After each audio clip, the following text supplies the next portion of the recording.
네, 오늘은 댓글 달아주신 거 제가 한꺼번에 답변을 좀 드리겠습니다. 현재 채무가 2억 5천 정도인데 직업이 없는데 개인회생이 가능할까요? 우리 개인회생 같은 경우는 직업, 소득이 있어야 되고 채무는 10억 이하만 가능합니다. 그리고 재산보다 채무가 많아야 되거든요.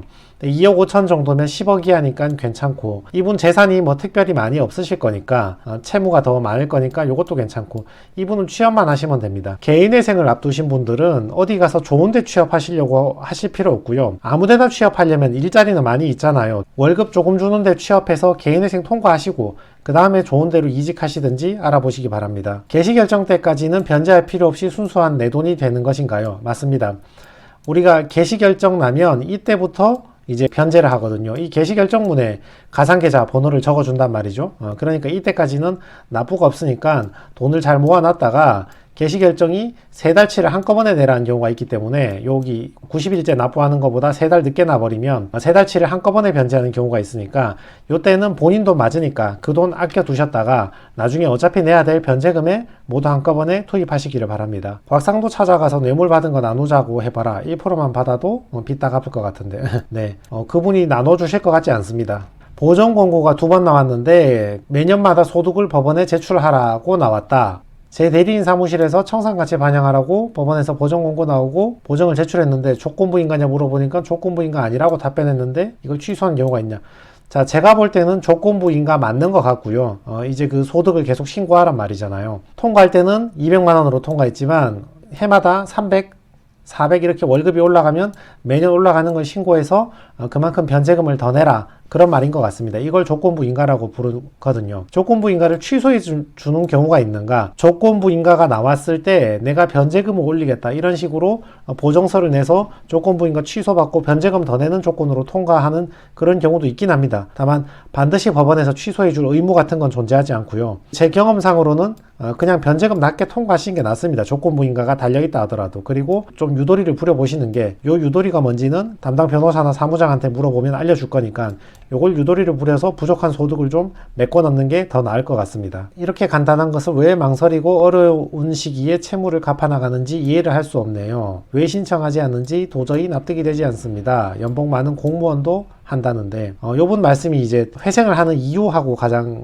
직접적인 관련이 있죠. 여기저기서 돈을 빌려 막잖아요. 이제 채무가 2천만 원 빌렸는데 돌려 막을 때가 되면 다른 은행에서 빌려서 막고 또 다른 은행에서 빌려서 막고 이렇게 몇 바퀴 돌리면 5천만 원 1억이 금방 돼버린단 말이죠. 그럴 바에는 회생을 해서 빨리 이 채무의 연결고리를 끊어버리라. 매달 내는 거 그거 하지 말고 끊어버리시라 이 말이죠. 온 동네 ATM 찾아가서 잔고 확인하고 돈 빼서 빌리고 막 메꾸고 다음에 또 빌리고 이거 하지 말라.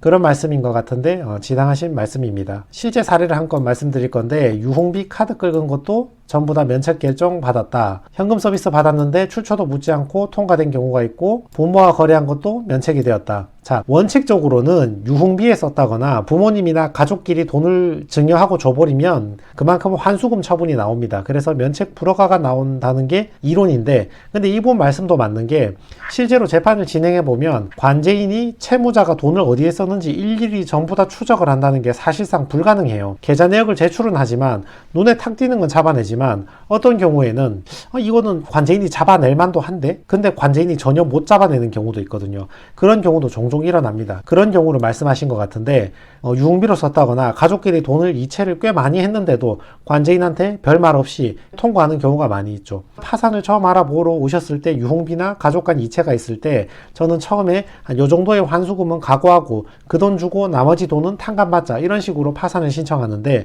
그만큼 환수금이 나오시는 분도 있는데 아예 그만큼의 환수금 처분 자체도 안 나오고 이분 말씀처럼 이렇게 그냥 통과해버리는 그런 채무자들도 많이 있습니다. 운이 좋으신 거죠. 이건 어쩔 수가 없습니다. 우리가 어디에 돈을 썼는지 잡아내는 게 관제인이나 회생위원이 채무자가 돈을 어디에 썼나 허튼 데 썼나 잡아내는 역할을 하는데 그렇게 정교하지가 않아요. 그래서 놓치고 넘어가는 경우가 많이 있습니다. 개인 대출입니다. 주소에 없고 핸드폰 전화번호도 바꾸고 압류 진행이 어려울까요? 정확히 무슨 뜻인지 모르겠는데 주소도 전화번호도 모르는데 압류가 가능한가 뭐 이런 식으로 질문을 하신 것 같아요. 지금 전화번호하고 주소가 바뀌었다 하더라도 최초에 돈을 빌려줄 때는 주소나 전화번호를 알았을 거 아니에요. 그렇겠죠? 우리가 돈을 빌려줄 때는 서로 차용증이나 대부계약서를 적을 때 주소나 전화번호를 기재하잖아요. 그리고 세월이 지나면서 주소나 전화번호가 바뀌잖아요. 그러면 이때 한순간이라도 알고 있었다면 요걸 가지고 ED에 압류 신청하면서 요걸 제출하면 법원에서 주소 보정을 내려주니까 그걸 가지고 주소나 아니면 통신사에 조회해서 찾아서 압류가 가능합니다. 변호사님 사무실 알고 싶어요. 주소는 이렇게 되고요. 전화번호 2088-2356, 카톡은 메이트윈 2 찍으시면 됩니다. 그분 또 댓글 달아주셨네요. 없는 사람한테는 까다롭게 하다가 시간 지나니 결국은 어쩔 수 없이 포기하고 면책해준다고 합니다. 채무 출처 상관없이 아무것도 없다는데 돈 내놓으라 해봐야 무용지물 아닌지요.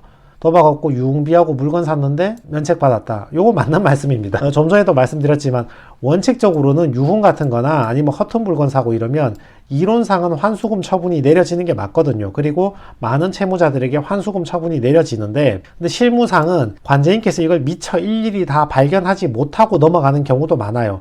잡아서 아무리 신문해봤자 더 이상 꺼내놓을 돈이 없다거나 아니면 채무자가 뭐 공황장애, 성인 ADHD 또는 대인기피 뭐 허리 디스크 이런 거 있으면 잡아서 뭐 어떻게 해봤자 돈 나올 데가 없으니까 그냥 면책해 주는 경우도 많이 있습니다. 다만 이론상은 환수금 처분 내리는 게 맞긴 하죠.